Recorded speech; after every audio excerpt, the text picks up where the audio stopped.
Assalamualaikum warahmatullahi wabarakatuh. Waalaikumsalam warahmatullahi taala wabarakatuh. Alhamdulillah rabbil alamin wa bihi nasta'inuhu ala umuri dunya waddin wassalatu wassalamu ala asyrafil anbiya'i wal mursalin sayyidina maulana Muhammadin wa ala alihi wa sahbihi ajma'in.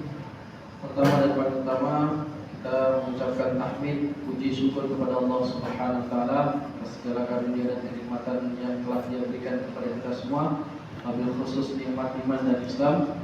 Salawat dan salam kita aturkan kepada junjungan kita Nabi besar Muhammad sallallahu alaihi wasallam.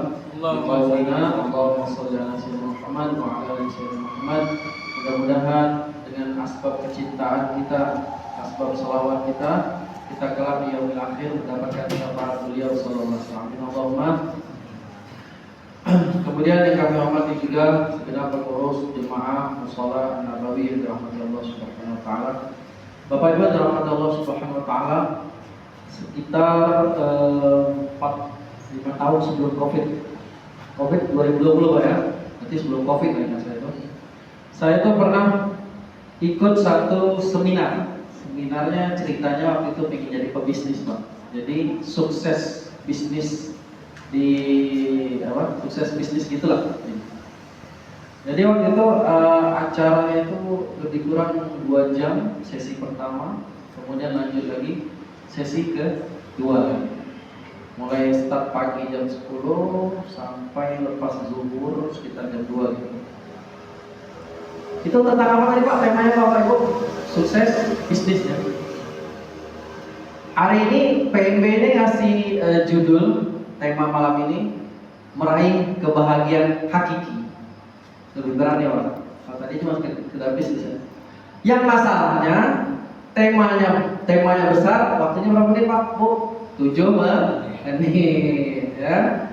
Dan tadi kita ceritanya mau bisnis sukses saja, dunia mau sukses. Waktunya itu 2 sesi tuh, 1 sesi 2 jam, lanjut lagi ya kan 1 jam.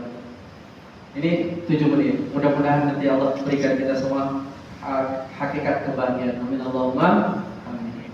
Baiklah Bapak Ibu rahmat Allah Subhanahu wa taala, meraih kebahagiaan hakiki. Maka kita harus tahu apa sih kebahagiaan hakiki sebenarnya. Kalau ditanya Bapak Ibu ingin bahagia enggak Bapak? Ingin apa? Ingin. Enggak ada orang enggak ingin bahagia, enggak ada. Semua orang pasti ingin bahagia. Bahkan orang yang hidupnya di tengah hutan sekalipun, di pedesaan, semua ingin bahagia. Dan Allah Subhanahu wa taala itu zatnya maha adil. Allah meletakkan kebahagiaan itu yang sifatnya adil. Kalaulah seandainya patokan kebahagiaan seseorang itu ada di dalam pangkat dan jabatan, maka yang bahagia itu apakah semua manusia atau sebagian saja Bapak Ibu? Sebagian saja. Kalaulah kebahagiaan hakiki manusia itu Allah letakkan di dalam harta ataupun di dalam uang yang banyak, maka kebahagiaan tentu hanya dimiliki oleh segelintir orang saja. Terus kalaulah kebahagiaan itu dimiliki oleh orang-orang yang memiliki tahta atau sebagainya, pasti hanya dimiliki oleh segelintir orang. Terus mana letak adilnya Allah? Maka Bapak Ibu rahmat Allah Subhanahu wa taala, sebelum kita ingin meraih kebahagiaan hakiki, kita harus tahu dulu apa itu kebahagiaan hakiki. Bapak Ibu rahmat Allah Subhanahu wa taala, silahkan cek di dalam Al-Qur'an maupun hadis. Kebanyakan ayat-ayat Al-Qur'an pertama adalah mengenalkan kita tentang kehidupan akhirat. Di dalam Al-Quran Allah Subhanahu wa taala firmankan surat Ali Imran, kullu nafsin dha'iqatul maut. Setiap yang bernyawa pasti akan mati. Pasti mati enggak, Bu? Pasti? Yakin? Ada yang merasa dirinya enggak akan mati? Ada? Berarti terkecuali itu. Pasti kita semua mati. Wa innama tuwaffawna ujurakum yaumal qiyamah. Dan kelak kalian semua akan diberikan ganjaran sesuai apa yang kalian lakukan pada hari kiamat. Baru Allah closing nih ayat ini.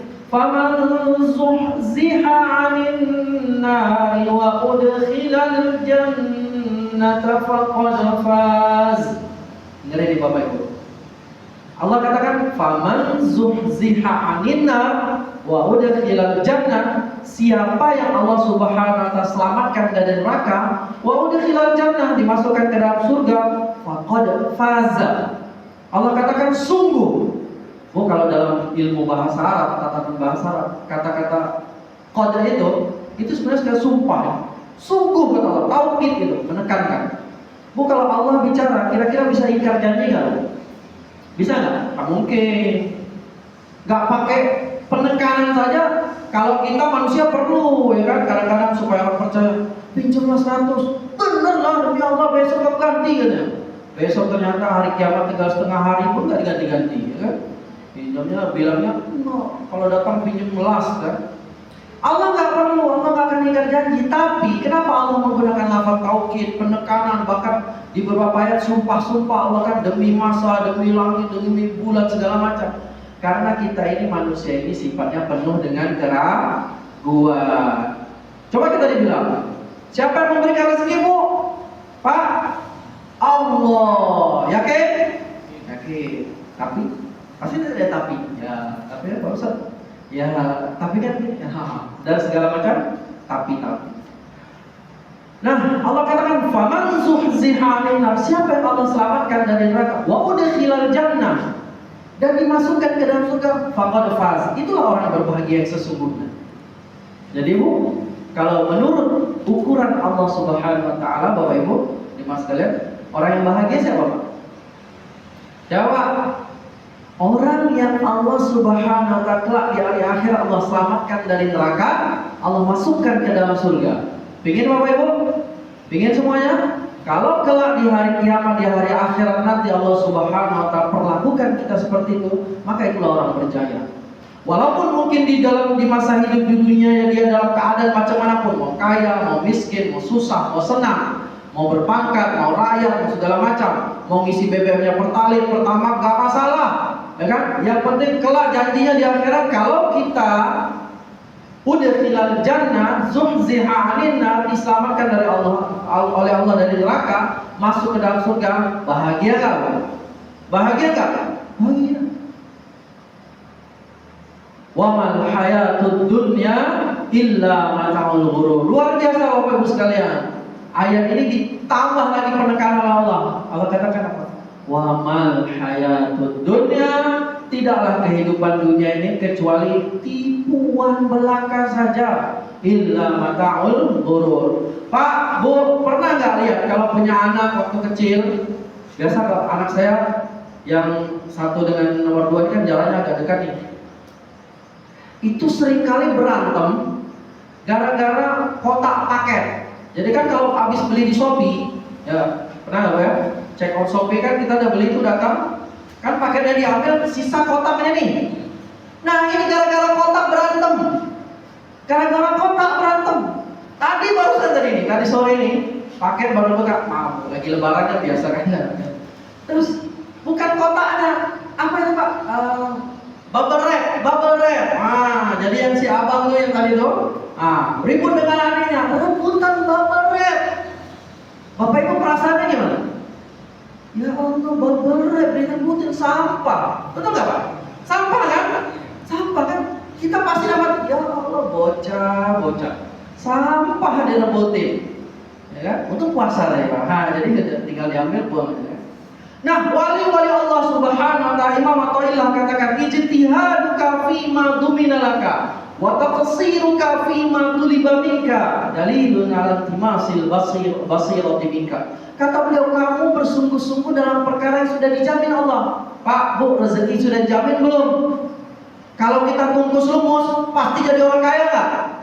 Pasti Pak. Bu, kalau kita tungkus lumus kerja, pasti jadi orang kaya enggak? Belum tentu. Kalau kita santai-santai juga belum tentu pasti jadi orang miskin. Mau santai, mau ini, yang nggak boleh malas Pak ya. Malas tuh beda. Kamu bersungguh-sungguh di dalam perkara yang sudah dijamin Allah, tapi sebaliknya wa taqsiruka fima tuliba minka, malah kamu ceroboh, lalai dalam perkara yang Allah nggak jamin. Pak, Bu, surga kita udah dijamin belum? Oh, kamu kan anak ustaz, atau kalau ini anak Pak Imam ya misalnya kan, udah jamin lah surganya, udah ada kaplingnya 2 kan, ada nggak? Ada ya? Nggak ada ya kan? Nah, nggak dijamin. Urusan akhirat kita belum dijamin sama Allah Subhanahu. Lah malah kita lalai, maka kata Imam Athaillah katakan itu tanda bahwanya akalmu sudah tumpul.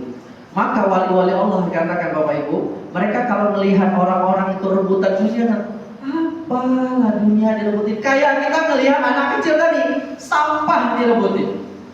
Dalam satu hadis, ya kan?